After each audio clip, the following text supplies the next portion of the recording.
Good evening and welcome to the news. The Wednesday package, as usual, brings refreshing views, reviews, previews, and interviews on topical and developing stories inspired by Nigerians and Nigeria. We will be providing new perspectives to current events. Tonight, let's kick it off. Nigeria-Germany solidified bilateral ties following state visit by President Frank-Walter Steinmeier, the second by German leaders in 14 months. With nation's land transport, fuel consumption reducing from 60 million litres to 45 million daily, and the resuscitation of old Port Harcourt refinery. Is it the final blow to fuel queues? Find out tonight. The House of Representatives puts customs under microscope. Border operations.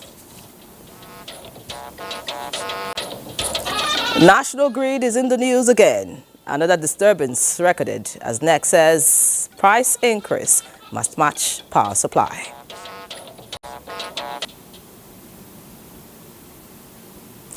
On business, Benny Adams is on standby to tell us why women entrepreneurs are in for a big boost. And Badia Adeleye is on the touchline with the latest from the world of sports. As we see on this shift, the proof of the pudding is in the eating. I'm Yenri John, and this is News Extra. Welcome.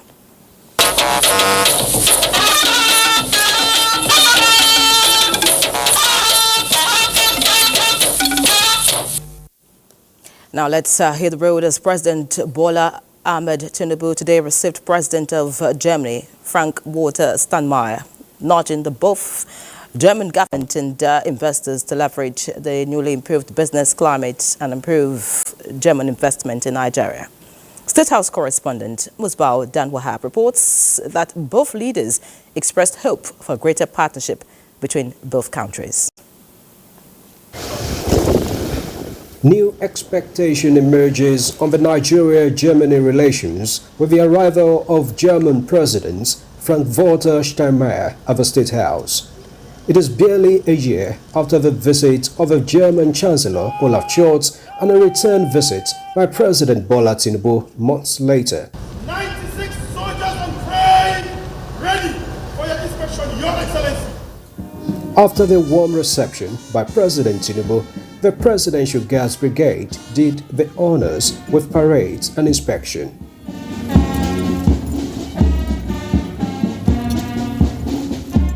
And then, significantly, 21 gun salutes. The two presidents led their parties into a series of bilateral meetings.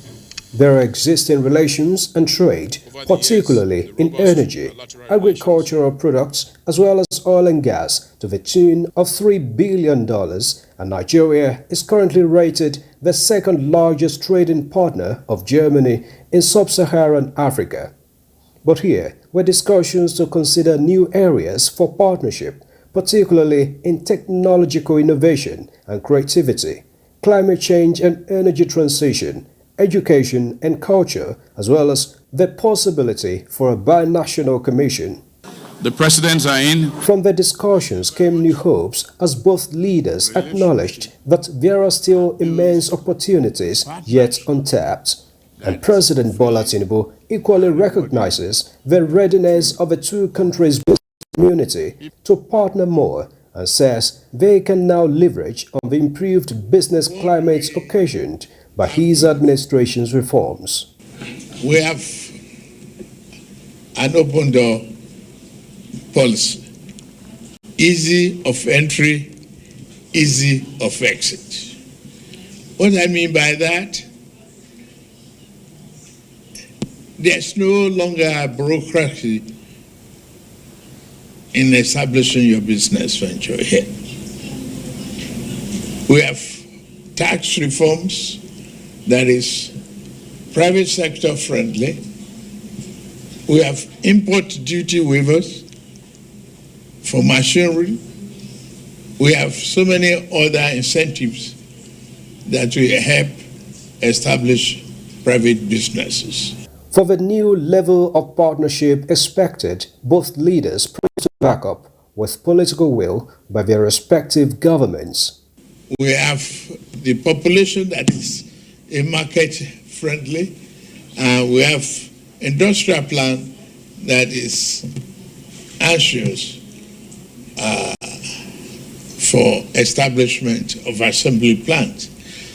We equally have solid mineral on the immense proportion that we can harness to attract German businesses and partner, for progress. We promised each other that we both, with our opportunities, and the governments on both sides will do everything in our power to promote political and cultural ties and also promote and intensify people-to-people contacts.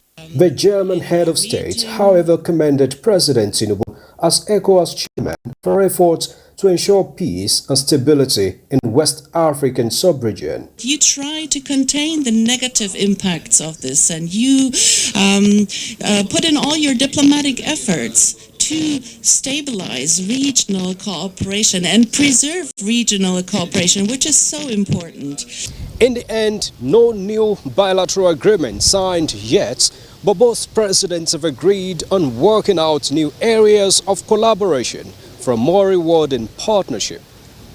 From the State House, Musbah and Wahab, NTA News. Many thanks, Musbah. Away from the State House now, the Nigerian Safety Investigation Bureau, NSIB, has commenced an investigation into the runway incursion involving the Boeing 737 cargo aircraft operated by Allied Air. The incident occurred at about 6 minutes past 10 o'clock local time on Wednesday, December 11, 2024, at Nnamdi Azikiwe International Airport, Abuja. The aircraft took off from Murtala Mohammed International Airport, Lagos, skidded off the right side of the runway 22 into the grass verge after landing. Though the aircraft sustained significant damage, no fatalities or injuries to the crew or ground personnel have been reported. Emergency response teams were promptly deployed to the scene to ensure safety of all personnel and security of the site. The NSIB has initiated an investigation to determine the factors that led to the incident. Let's look at the oil and gas sector now. Introduction of CNG in the nation's land transport industry has reduced the level of fuel consumption from 60 million litres to 45 million daily. And with the coming up of the old Port Harcourt refinery, the fuel demand of the country will be largely addressed within. Mia Ogidi reports on the several efforts by the federal government to achieve this feat. An estimated 13.9 million registered vehicles, consuming 45 million litres of petrol daily. And part of their survival depends on the functionality of these two brothers, as it were. One born in 1965, another 1989. The old and new Port Harcourt refineries, co-located at the Leme axis of Rivers State, with combined installed capacity of 210,000 barrels per day. For years, the flames went off, subjecting the oil-rich Nigeria to import petrol. March 2019, the facility finally shut down for $1.5 billion repairs. But this was quite foot-dragging. With the famous statement of subsidy is gone by President Bola Tinubu in May 2023, rekindled the need to reactivate refineries in the country. And the federal government made a promise to labor unions. When there was increase in pump price of petroleum products, part of that agreement was that this station must work. Then the once quiet plant suddenly hosted a team of engineers for mechanical works and general repairs. Life finally at the end of the tunnel, November 27, 2024, took many by surprise. The 59-year-old old Port Harcourt refinery with 60,000 barrels per day production back to life. The result is now the plant is up and running, and most importantly, if you look at the fire, it's very clean. There's no smoke. There is leadership support, which is very critical that things get done. And we thank Mr. President for the leadership support that he gave us. As the old one is back, hope for the new one also much alive. And now that it is working, it is our duty, to come here to confirm that it is working. The old Port Harcourt refinery was actually built in 1965, but with the re-engineering of the entire process, you could say that we have a relatively new refinery today. Keep the flames on and let this great move reflect in the availability and prices of the various petroleum products. The labor unions pleaded with the federal government after taking a tour of the plant in Port Harcourt, Rivers State. Mie Okidi, NTA News. Meanwhile, the organized labor leaders in Nigeria have voiced opposition to any proposed privatization of the country's refineries, warning that such a move could exacerbate the ongoing economic challenges.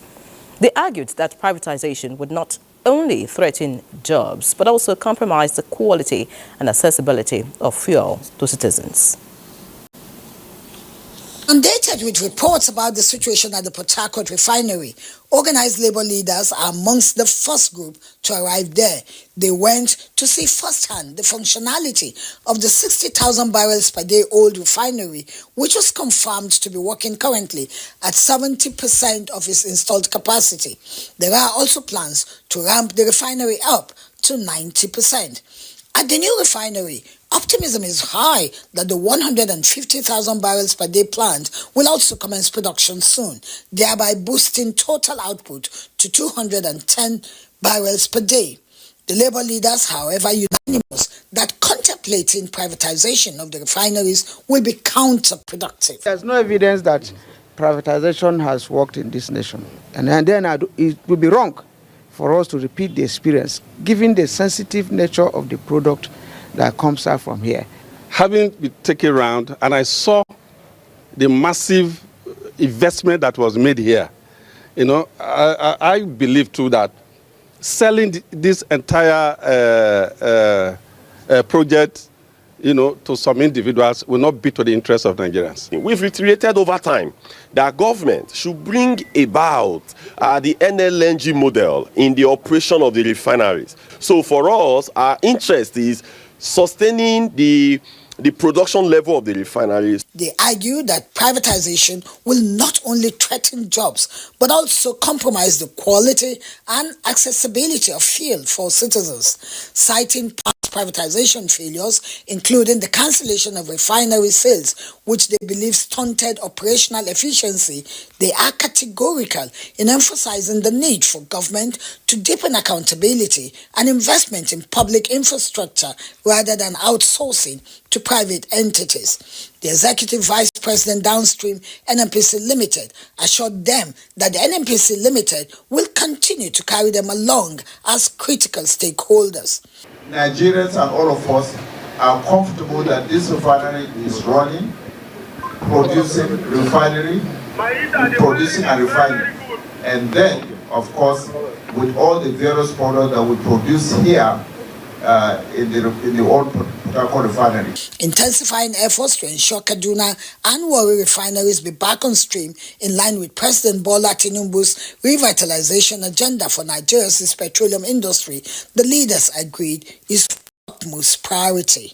Lydia Sampson, NTA News. Meanwhile, Nigeria has reaffirmed its leadership in the global energy sector with the appointment of Ademola Adeyemi Ibero, Nigeria's governor for OPEC and chairman OPEC Board of Governors for 2025. His appointment was confirmed at the 189th meeting of the OPEC conference. The appointment highlights Nigeria's influence within the organization of the petroleum exporting countries, OPEC, and underscores the nation's commitment to shaping global energy policies. Minister of State for Petroleum Resources, Oil, Senator Henneken Okwobiri, described Adeyemi Ibero's elevation as a testament to the country's active contributions to the global oil industry. The minister also expressed profound gratitude to Ambassador Gabriel Aduda, the outgoing Nigerian OPEC governor, for his exemplary service. In the same vein, OPEC has appointed Adeb Ib Al-Amar, Governor of Saudi Arabia for OPEC as the alternate chairman of the Board of Governors for 2025. Now, to promote the CNG initiative of the federal government, Portland Gas Limited, in collaboration with Oil and Gas Free Zones Authority, has opened an authorized CNG conversion center at One, River State. Ijoma Ogweke reports that the event had key players in the energy sector who lauded efforts to promote sustainable energy development in the region. Establishment of the CNG Conversion Center is part of the efforts of Portland Gas Limited in collaboration with Oil and Gas Free Zone Authority towards the implementation of the CNG initiative of the federal government. The initiative aims to promote the use of compressed natural gas as a cleaner and more affordable alternative to petrol and diesel. Minister of Trade and Investment represented emphasized the importance of keying into this initiative as it is part of government's efforts to reduce the country's reliance on fossil fuels. Almost everybody here enters a vehicle. Whether you have a vehicle or not, indirectly and directly you key to it. And that will be a very great advantage to all of us. Our operational model will leverage the advantages of the Free Zone Streamline regulations, tax incentive and access to highly skilled workforce to maximize efficiency and drive economic growth and environmental benefit of CNG. President Bola Ahmed Tinubu, GCFR, has done a huge job in making sure that CNG adoption today is on its highest peak. Other key players appreciated the efforts to establish a CNG conversion center that meets regulatory standards in One oil and gas free zones. The number of conversion centers has risen from 7. So last count on Friday, we had 153 of them. Those 7 were in 5 states. The 153 today are now in about 23 states of the country. The NATO, the umbrella body of transport owners. So we want to say authoritatively that few of our vehicles that we have converted, there are a lot of advantage. Ijoma Ogweke, NTA News. The news, the Minister of Aviation and Aerospace Development, Festus Keyamo, unveils the Nigerian Civil Aviation Authority, NCAA Flight Data Center, to proactively detect potential safety risk and enhance oversight functions of the authority. Correspondent Aliyu Kabir reports. Apart from equipping the staff with the requisite knowledge of the global operation of the aviation regulations as stipulated by the International Civil Aviation Organization, ICAO, which Nigeria is signatory to, the Nigerian Civil Aviation Authority, NCAA, is here again unveiling the Flight Monitoring Data Center.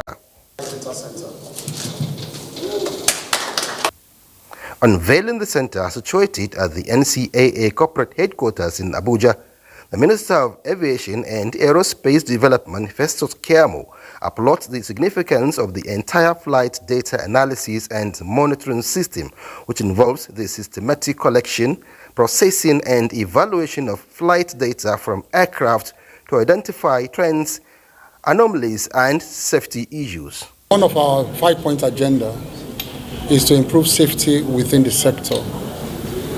This initiative here today actually speaks to that the fact that we are concentrating here on improving safety within the sector, and that of course would mean that we'll keep moving up in the rating of ICAO. Ensure implementation of corrective actions and safety improvements.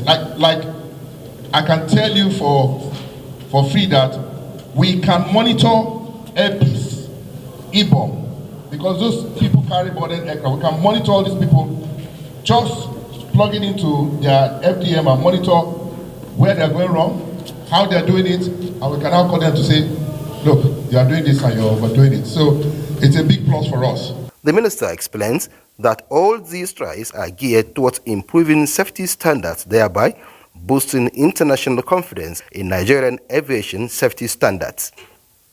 In Abuja, Aliyu Kabir. Change your world by changing what's on your plate.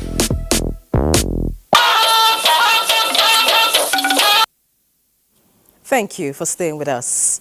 Governors of the governing All Progressives Congress and members of the National Assembly, some ministers and heads of key government establishments have risen from a closed-door session that lasted several hours. Some of the prominent figures in attendance are Speaker Tajuddin Abbas, governors of APC states, ministers of Information and National Orientation, and that of Budget and National Planning. Others are members of the National Working Committee of the governing All Progressives Congress, led by its national chairman, Dr. Abdullahi Umar Ganduje. Addressing the media shortly after the closed-door session, Chairman, Progressive Governors Forum and Governor of Imo State, Hope Uzodimma, says the meeting is to strengthen support for the APC national government. August meeting for our party is a family meeting. We discussed how to manage our midterm congress and then how to strengthen our party and support Mr. President to succeed. That's all.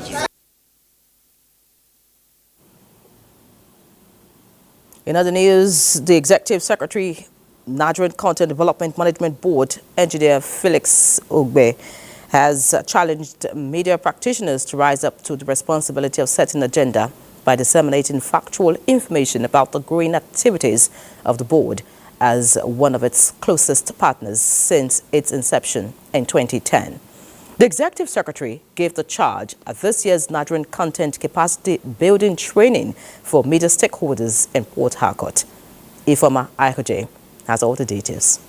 Nigerian Content Development and Monitoring Board, established 14 years ago, has been pursuing its mandate of providing for the development of Nigerian content in the Nigerian oil and gas industry.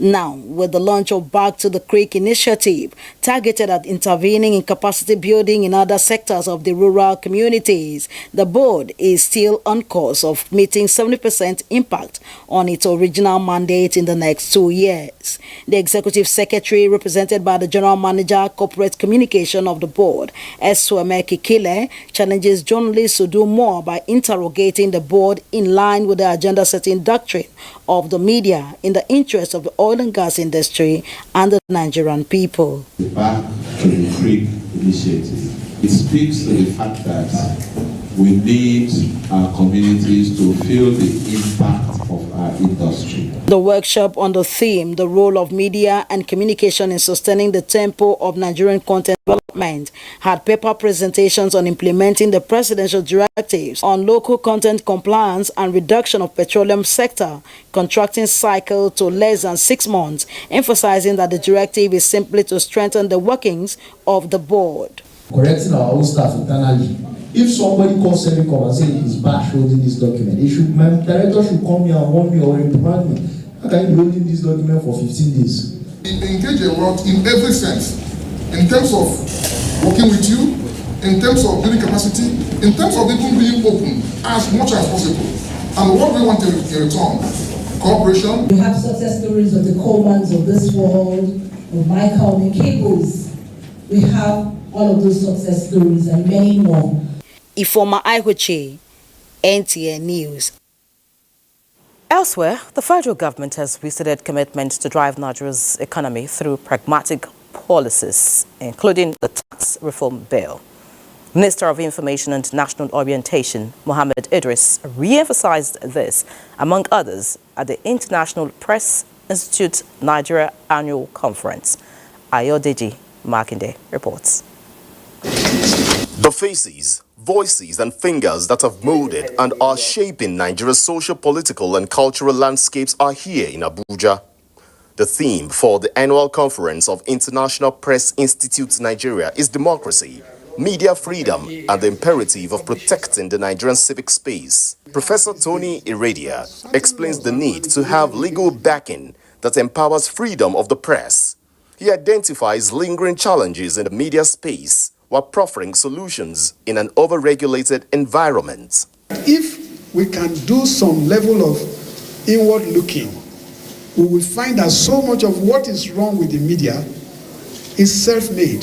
So if we understand the needs of each of these forms, we will be doing a better work for democracy. Information and National Orientation Minister Mohammed Idris acknowledges the increasing role of media in preserving Nigeria's democratic values. The FG spokesperson calls for healthy debates, objective criticisms, and respect for the rights of other people as President Bola Tinubu's 8 key priority areas are on course. The tax reform initiative of this administration, which will go a long way towards simplifying Nigeria's existing tax regimes and making compliance easier, while also reducing the tax burden on the most vulnerable Nigerians.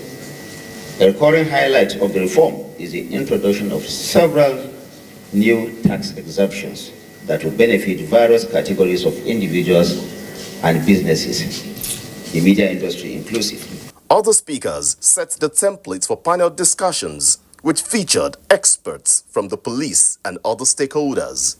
In Abuja, Ayodeji, Makinde, NTA News. Let's take a look at the health sector now as the coordinating Minister of Health and Social Welfare, Professor Muhammad Ali Pate, says President Bola Tinubu has empowered health officials to remove all obstacles previously in the way of large-scale health sector manufacturing in the country by establishing the Presidential Healthcare Value Chain Unlocking Program. The coordinating minister stated this at the signing of 2 memoranda of understanding with Siemens Health and Abbott Diagnostics at the ministry's headquarters in Abuja. Always a pleasure. Yes, no, welcome. Once again, really sorry. Coordinating Minister of Health and Social Welfare, Professor Muhammad Ali Pate, welcomes new investors who have come to sign deals to enhance in-country manufacturing. In the midst of expanding our primary healthcare system, more than 8,800 units, we are expanding CMONC facilities, 774. We will provide obstetric services. What we want is to have the retail outlets for health delivery, where there's a physical location, there are health workers, they are equipped, they are trained, and they are commodities. And on the affordability, we have an insurance program that allows folks to be able to access it. Simple. This is one of those milestone events and activities that we don't see often, that from our side, it's a sign also, I hope, that you can see of confidence in Nigeria, but also in the Nigerian government, in your office. After the landmark investment deals were signed, the national coordinator of the Presidential Healthcare Value Chain Unlocking Program, Abdul Mukhtar, detailed the outcomes. Siemens is also looking to localize the production of ultrasound machines. They will be producing ultrasound machines at least 1,000 per annum at the beginning, and will increase this significantly over the next few years. Today, we've signed 2 MOUs. The first one is with Abbott Diagnostics to actually set up operations locally to produce test kits for HIV, for malaria, for other STIs and other diseases that we call point-of-care diagnostics. It is expected that these multi-million-dollar investment deals, which commence immediately, would contribute thousands of jobs and new revenues toward the growth of the Nigerian economy. In Abuja, Olusheye Adiagbo, NTA News. Meanwhile, the National Bureau of Statistics says the National Health Survey 2023 report can serve as a tool for policymakers to address infant mortality rate in the country, which stands at 65% per 1,000 live births and shortage of essential medicine at 35%.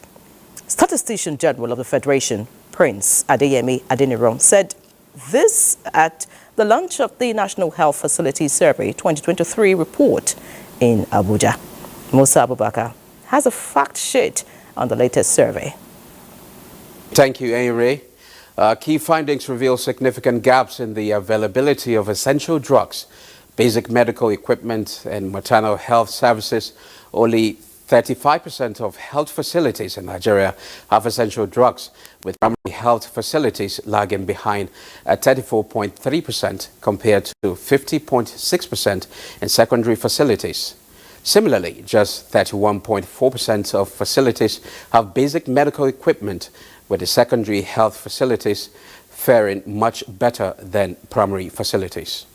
When it comes to delivery equipment, only 40% of facilities have the necessary tools further highlighting challenges in maternal health readiness.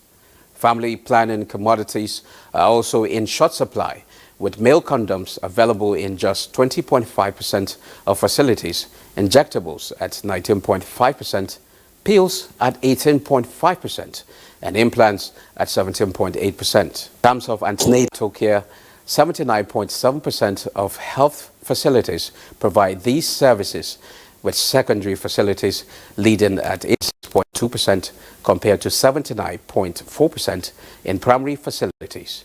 However, the survey highlights significant shortcomings in postnatal care, which is available in only 17.5% of facilities.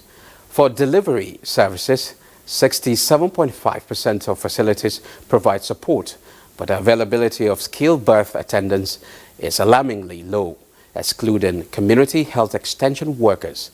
Only 13.5% of health facilities have skilled birth attendants, with primary facilities contributing a mere 11.4%. These findings underscores the urgent need to address critical deficiencies in Nigeria's healthcare system, especially in primary healthcare facilities, to ensure better service delivery and improve health outcomes for the citizens. Many thanks, Musa, for that update. Let's move into the National Assembly swiftly now. In a step to revitalize the foundation of Nigeria's education, Senate is proposing amendments to the Universal Basic Education Act, thereby addressing challenges for effective implementation of the law. The proposed amendments are in sections 2, 3, 7, 9, 11, and 16 of the UBEC Act. National Assembly correspondent Lamiade reports on this and other considerations during Wednesday's plenary. The UBEC Act was meant to provide a lifeline for the millions of children in Nigeria with regards to equitable access to basic education and other life skills. 20 years down the line, Senate is proposing amendments to address some areas like early childhood education, provision of infrastructure, guidelines on implementation and funding, among other key sections of the Act. Increase the funding of the compulsory free universal basic education in Nigeria from 2% to 5% of the consolidated revenue fund. The bill has been referred to the Senate's Committee on Basic and Secondary Education for consolidation, with a similar proposal from Senator Idiat Oloronti. Bill to establish Federal College of Vocational and Technical Studies in Benue State, sponsored by Senator Titus Zam, and bill to establish Federal University of Technology Akure Teaching Hospital, sponsored by Senator Adeni Adebomire, passed second reading. Acquisition of vocational and technical skills is a major requirement for the economic viability and development of any given nation. I cannot overemphasize the need for Nigeria to train more medical personnel, given its ever-increasing population and the brain drain presently being experienced in the medical sector.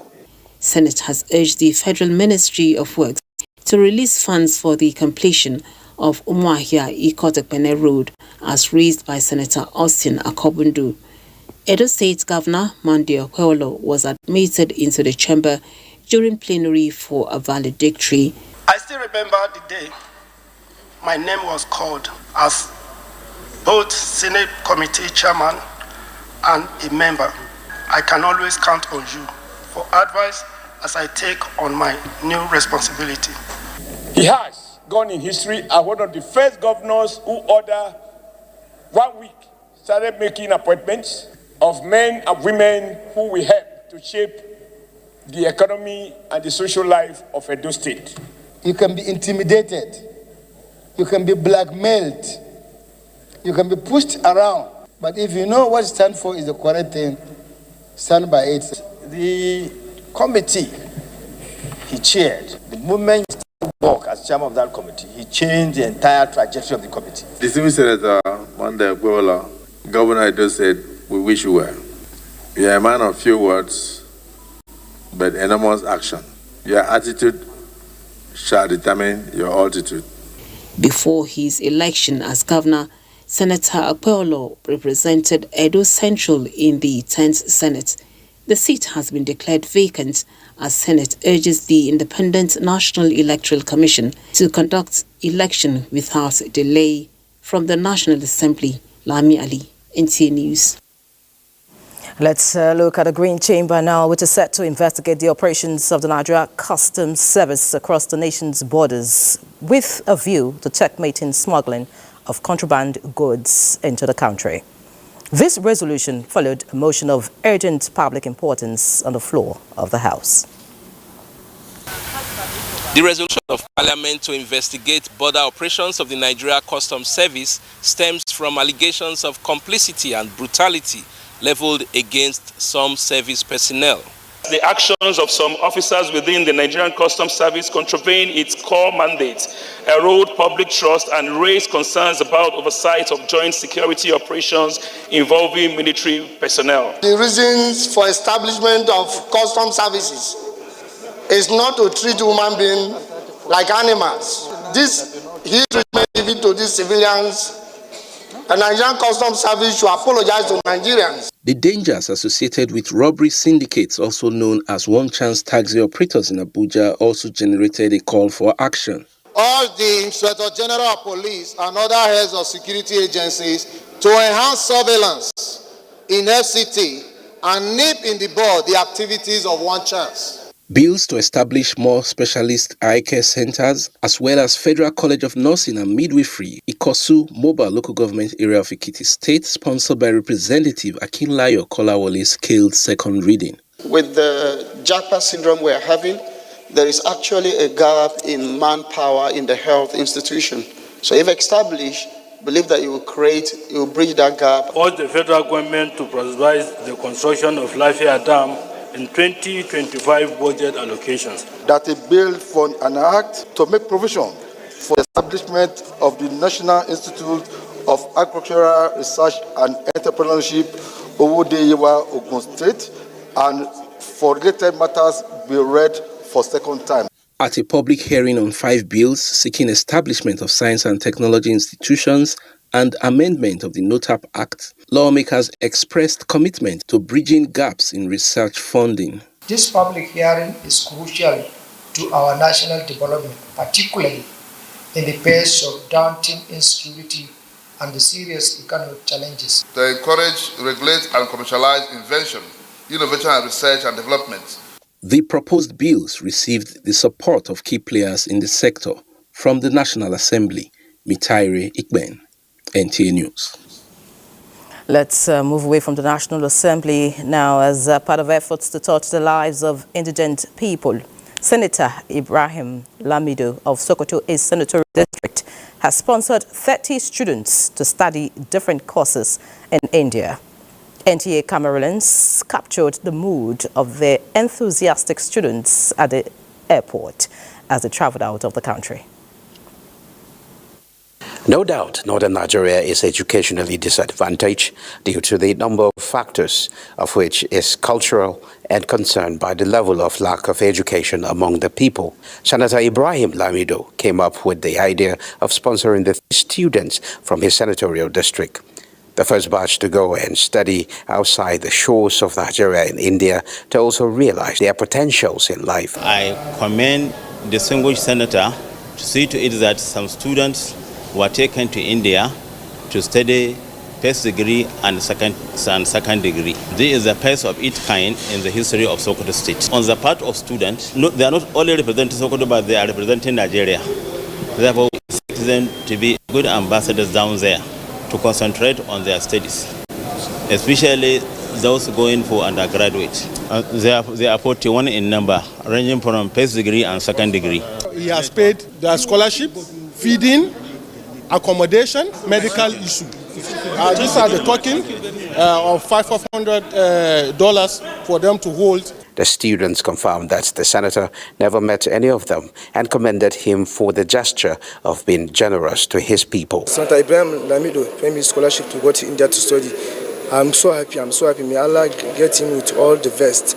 I really appreciate for being among the beneficiaries who had to go to study in India under Senator Ibrahim Lamido's sponsorship. They have since arrived in New Delhi in India. The students were received by the officials and were treated to a dinner.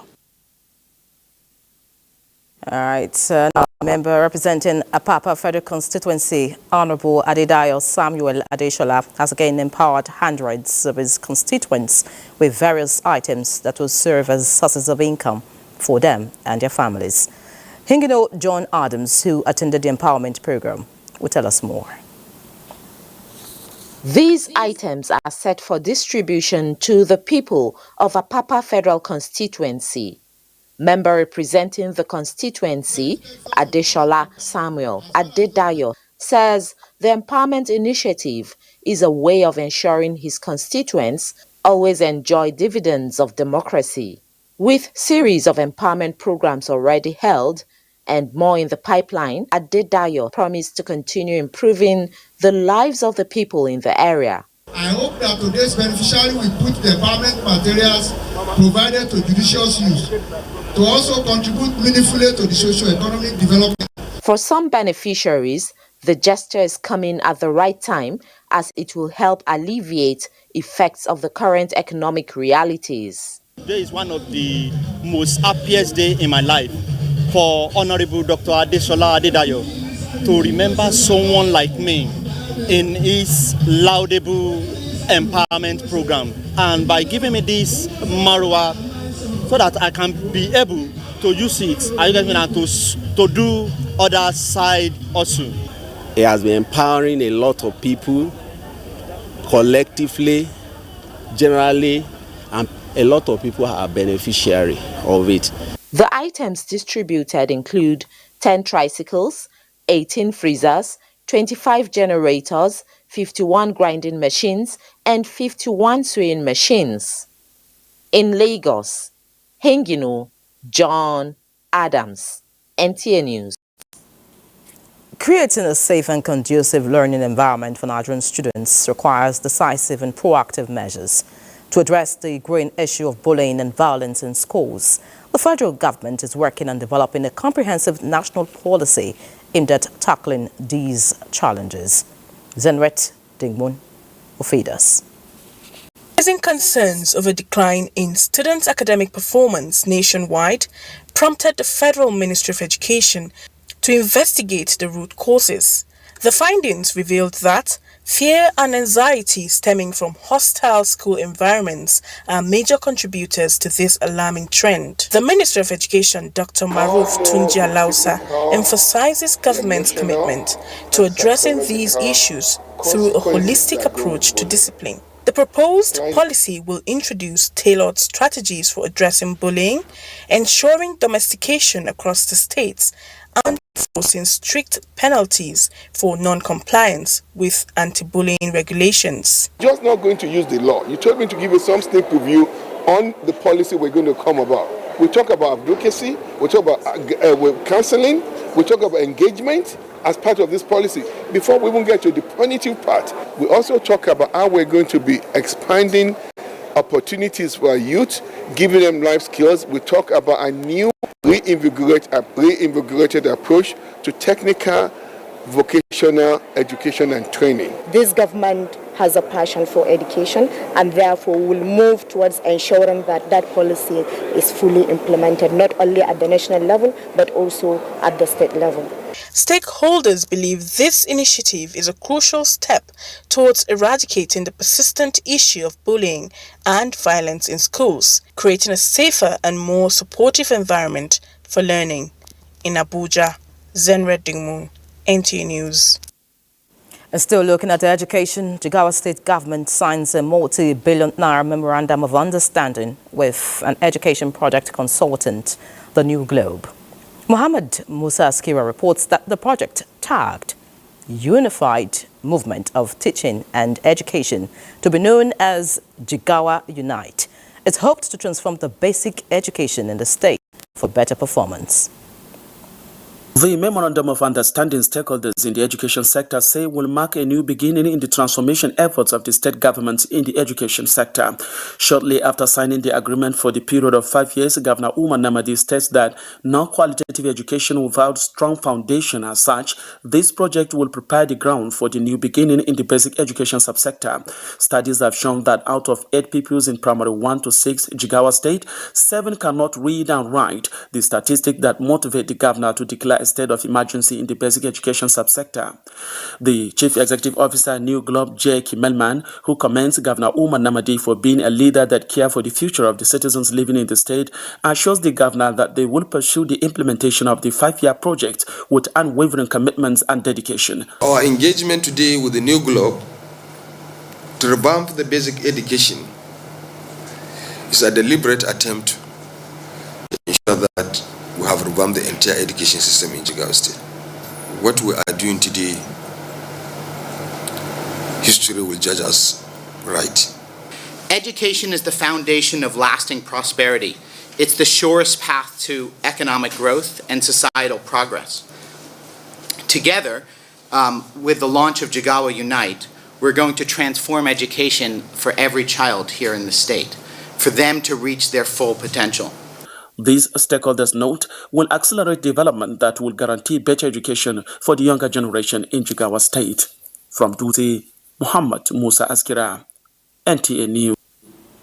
And from Jigawa, we head to Borno State, where the governor, Babagana Umar Zulum, has named a housing estate built for federal workers and a secondary school after Vice President Kashim Shettima. The governor announced this during the inauguration of 4 developmental projects within the Maiduguri Metropolitan Council and environs, performed by the Yobe State Governor, Mala Abune. Mohammed Goni is our guide. The developmental projects inaugurated by Yobe State Governor include 500 housing estate at Njimtilo, named after Mala Buni, 72 units, 3-bedroom metro housing estate, named after the Vice President, built for federal government employees working in the state. Borno Express flyover and dualization of Shehu Garbai Road, which form part of the over 30-kilometer internal road network constructed within the state capital and environs.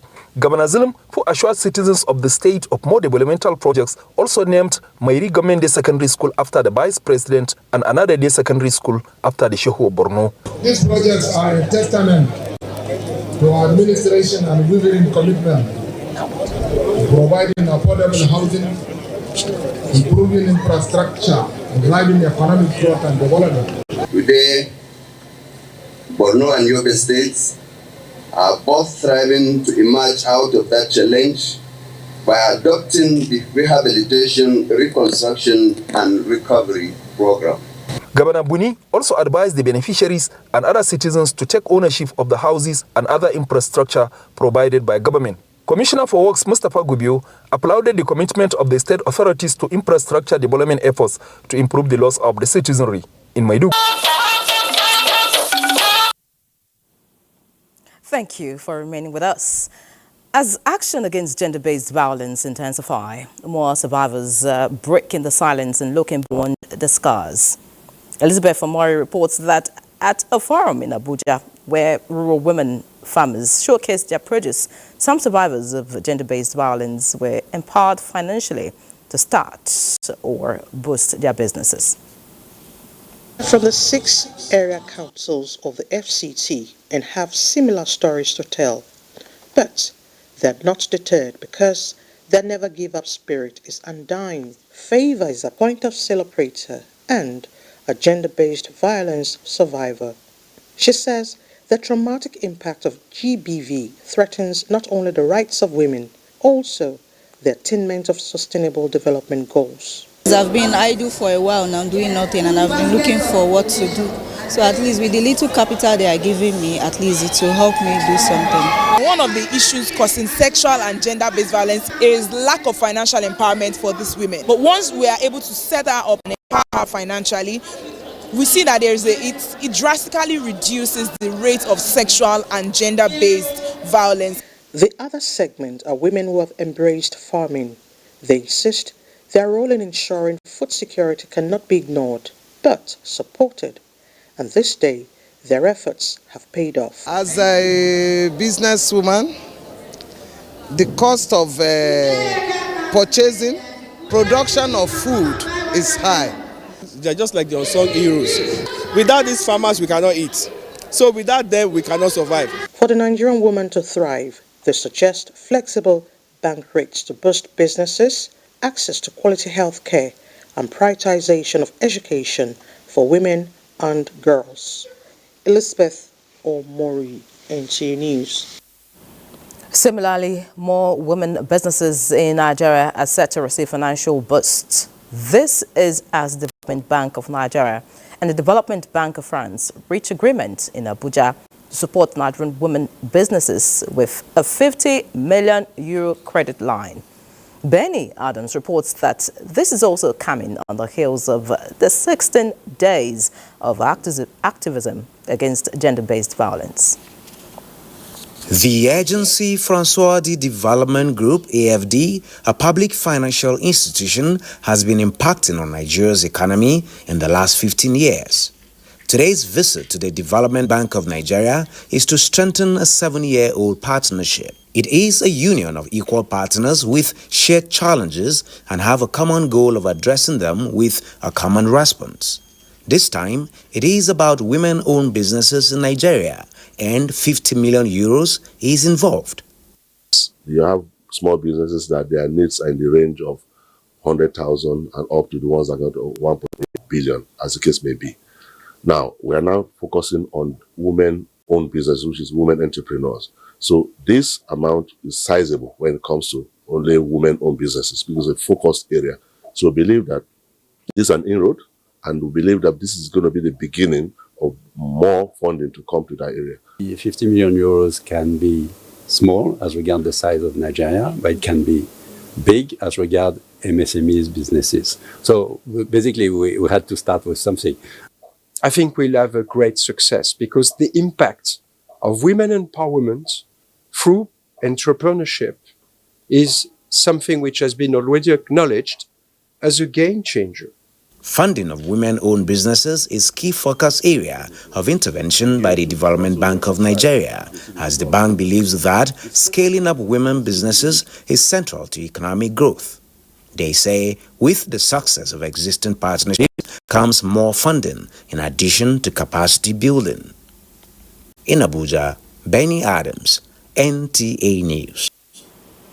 That was Benny's voice. Now we get to see him on Business Update. Business. Benny, feed us. Yes, thank you very much, Iyere, from that women empowerment to bringing you up to speed on the race between the Nigerian naira and the US dollar alongside other currencies. It brings us to the fact that at the close of trading today, the exchange rate in the official market weakened marginally to 1,545 naira to the dollar from 1,522 naira yesterday. However, parallel market rates continue to trade between 1,730 to 1,740 to a dollar. Let's take a look at the numbers at this time.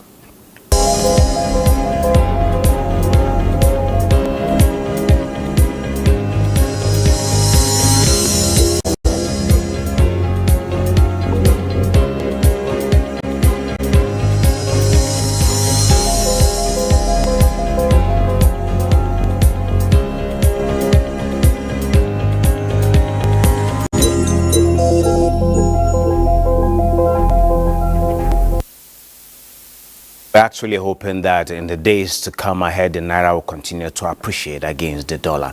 Moving on, oil prices rose on Wednesday with market participants expecting demand to rise in China, the world's largest crude importer, after Beijing announced it would relax a monetary policy to try to stimulate economic growth, just as gold hits 2-week highs with spotlight on U.S. inflation and data. And we have some numbers also.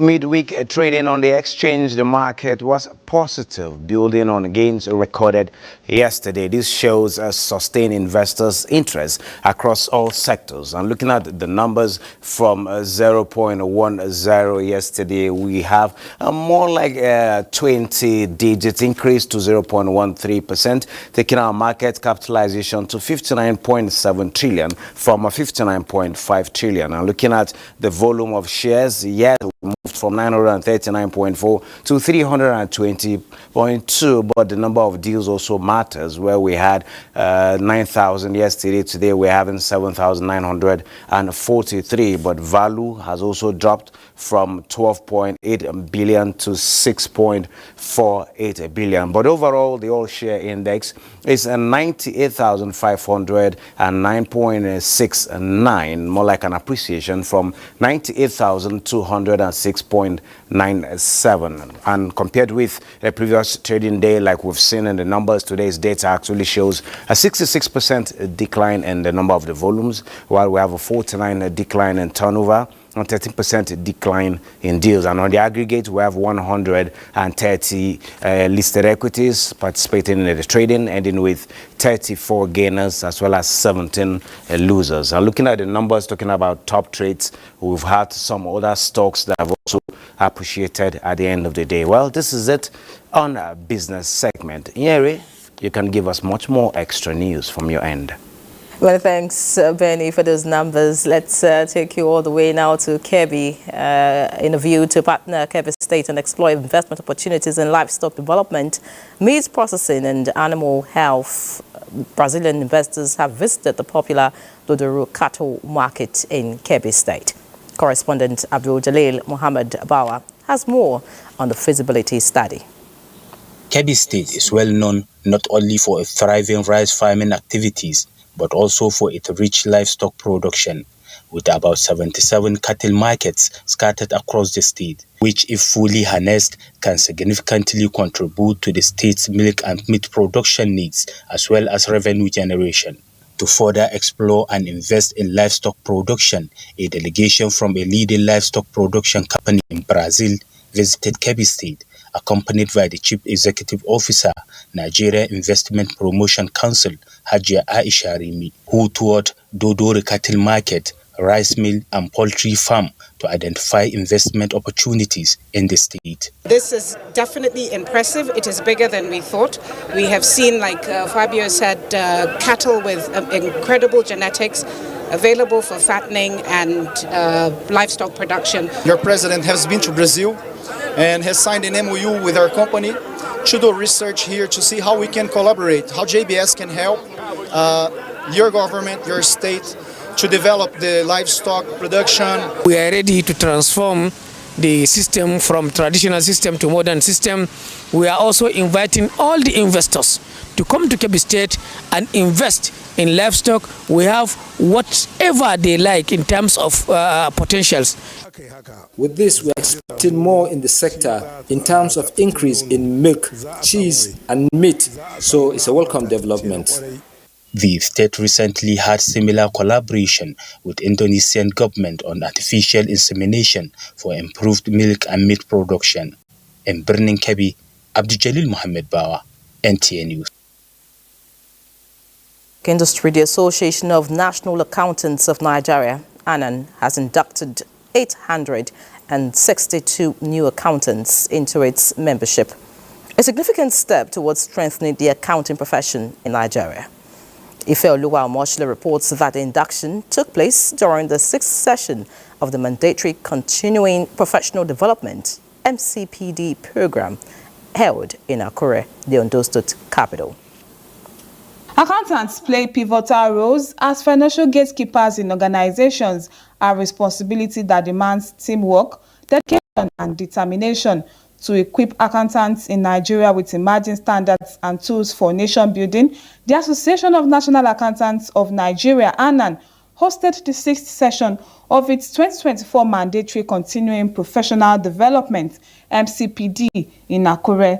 This gathering with the theme Sustainable Accounting and Economic, Social and Governance Reporting provided a platform for training and knowledge sharing on critical topics in the accounting profession. Accounting as a profession grows daily. There are updates every now and then.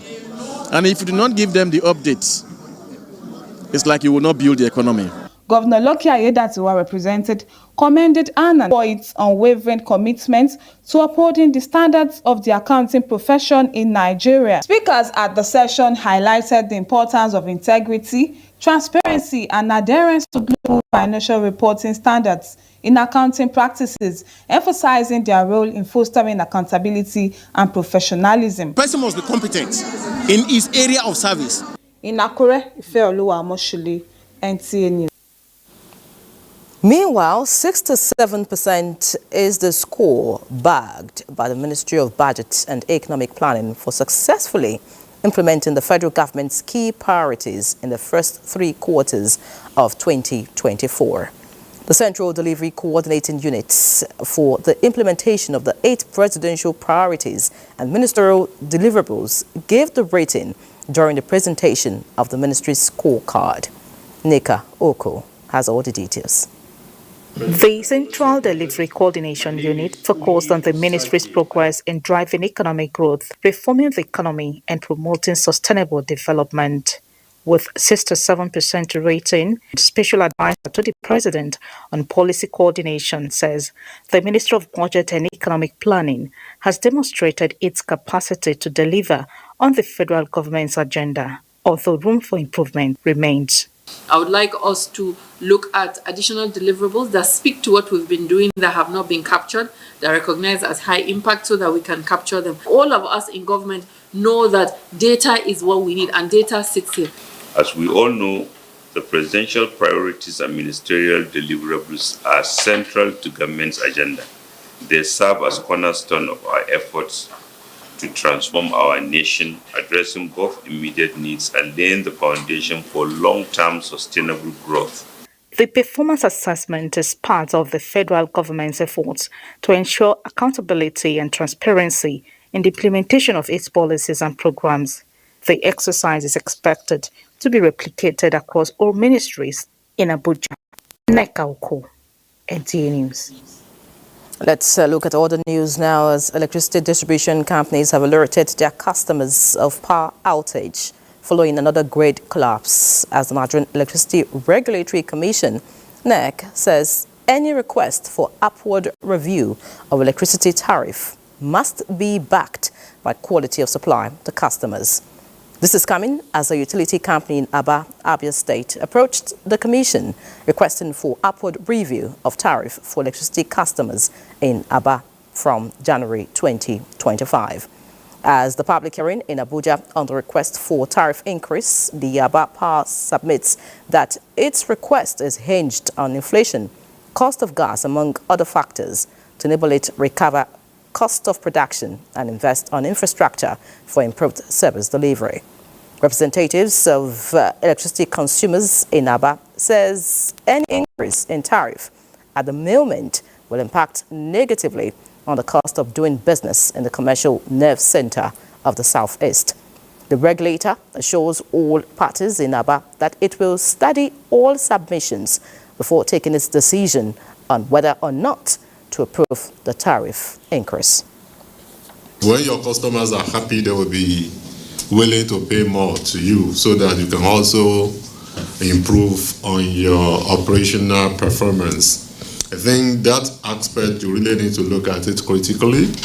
The other thing that will be part of your review of your application has to do with the power purchase agreement between you and your sister company. Let's look at women matters now. Women across various royal clans in Nigeria have converged on Abuja for the inaugural session of the Association of Women Traditional Title Holders. It is to add their voices to calls to redefine values and preserve Nigeria's cultural heritage for peace and national integration. Abubakar Akwanga reports. This gathering is a royal one, and the characters represent the destiny of the female gender in deepening cultural relations and building bridges for national cohesion.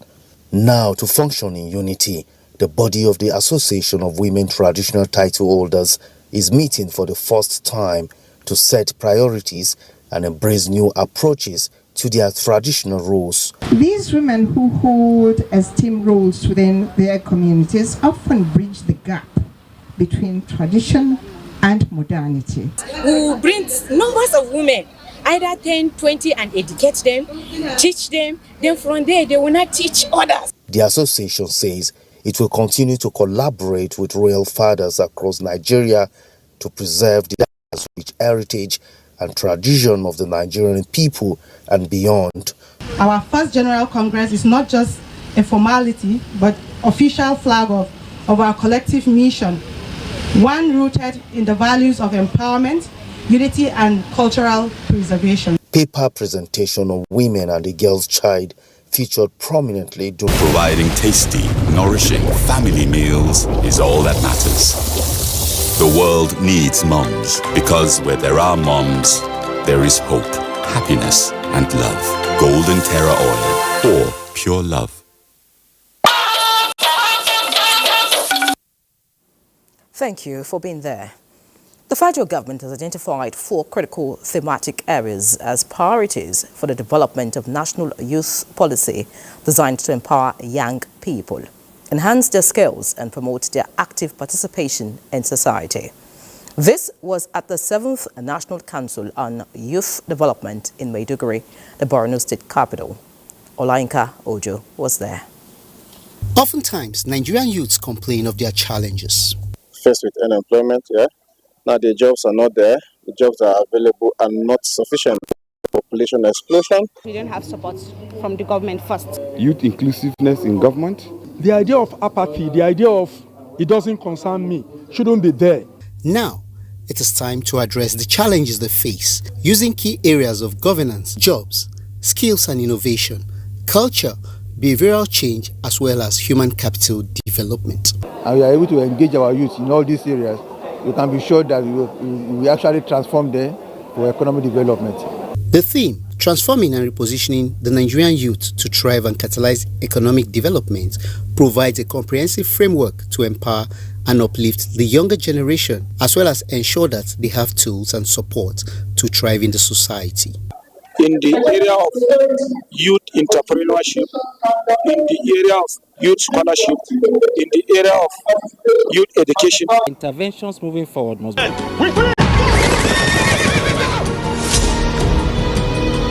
I have fortified them.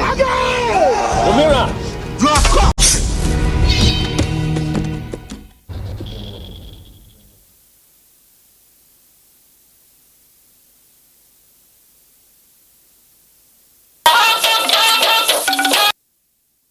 Let's talk sports. Bade is here. Bade. Many thanks, Nyere. Now, the Chief of Defense Staff, General Christopher Musa, has attributed the success of the 2024 African Military Games to adequate preparations and planning, as well as the support from the federal government and sports stakeholders in the country. The CDS revealed this in a soon-to-be-aired interview with NTA Sports. Well, the secret is firstly that the determination you have, the mindset you want to succeed, because you must believe in yourself. I believe in this is what I want, this is what I wanted the armed forces to go through, and I was able to build up a team, again, because you must understand you can't do it alone. You need a team. So we got the team there, and they were very committed, and they saw the vision. And I was always there to guide, to ensure that they remain focused. And then we were able to get the right people again from the Federation that also keyed into it, including the consultants. So that made it a lot. So we remained very focused as to what we wanted. The first part of the interview with the Chief of Defense Staff comes up this Saturday at 3 in the afternoon on NTA Network. Join us. Now, the National Sports Commission has activated the Adopt an Athlete training grant with Nigeria's track and field star Ese Brume as the first recipient following her involvement in a ghastly motor accident. The chairman of the National Sports Commission, Shehu Diko, and the Director General, Bukola Olokpade, said the initiative is in fulfillment of President Tinubu's vision to boost sports economy in Nigeria through public-private partnership. One of the people that we've spoken to who are determined to contribute to a pulse that we are creating for federations and for athletes to benefit from, has agreed to adopt SA and pay SA's training grants every year until she retires. And that starts the grant for athletes. Now, the Nigerian Association of Sports Medicine, NASMED, is celebrating the appointment of Dr. Sam Ogbodemino, an active member of the association, on his appointments as member of the Medical Advisory Panel of World Netball. Speaking in Abuja, President of NASMED, Dr. Olajide Adebola, who described the appointment as a boost to sports medicine community in Nigeria, charged Ogbodemino to use his advisory role to promote netball medicine in Nigeria and Africa. All right, before we go, let's inform you that the World Football Governing Body, FIFA, has awarded the hosting rights of the 2034 World Cup to Saudi Arabia, and of course, they confirmed Spain, Portugal, and Morocco as hosts for the 2030 World Cup. 3 matches in the 2030 tournament will also be held in Argentina, Paraguay, and Uruguay. And that's our beat on sports. Let's now return to Nyere. Many thanks, Badi, for that update. And that's our bit on News Extra this Wednesday. Many thanks for being a part of it. Do have a great night.